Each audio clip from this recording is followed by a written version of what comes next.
तो दर्शक बंधु मैंने बढ़िया को जाऊँगी बहुत जल्दी भत्ता जदि आपण मैंने भत्ता पाउछंती तो एटा आपण मानक पई एक बहुत बड़ खुशी खबर एने कि काशीनगर सभा रे कहिसंती 5टी अध्यक्ष वीके पांडियान आउ से ये मध्ये कहिसंती सीएम नवीन पटनायक एकु नै कि आरो मासरे एक बहुत बड़ अनाउंसमेंट करिया को चाहउचंती भत्ता किए भी पाउछंती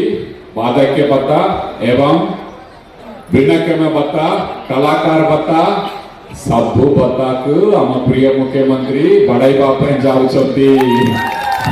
आपण माने खुशी खबर पाइबे खूब शीघ्र आम प्रिय मुख्यमंत्री पाखरु आसंता मासरु भत्ता बढ़ाइबा पे आम प्रिय मुख्यमंत्री सब योजना करछंती आपण खूब शीघ्र तांग मोहरु ए खबर पाइबे एबे समस्त आपण मैंने कौन भी प्रकार भत्ता पातु ना कहीं चाहे वो वाद्यज्ञ हो बा कलाकार हो बा भिन्नक्षम हो या फिर आपण मैंने कौन भी प्रकार जदि भत्ता पाउछंती तो आरो मासकू बढ़िबो समस्तंकर भत्ता तो ये खुशी खबर देइचंती वीके पांडियान। तो दर्शक बंधु मैंने आपण मैंने जदि भत्ता पाउछंती एबा आपण मैंने भत्ता पई अप्लाई करिसंती किंबा आपण मैंने को भत्ता पाउछंती तळे कमेंट करके जणांतु आउ जदि आपण मैंने आम चैनल टी को नुआ आछंती चैनल को लाइक शेयर सब्सक्राइब करने को जमा भी भूलंतु नहीं एमिटिया इनफॉर्मेटिव वीडियो सर्वप्रथमे देखिया पाई। तो देखा नेक्स्ट वीडियो से पर्यंत जय जगन्नाथ।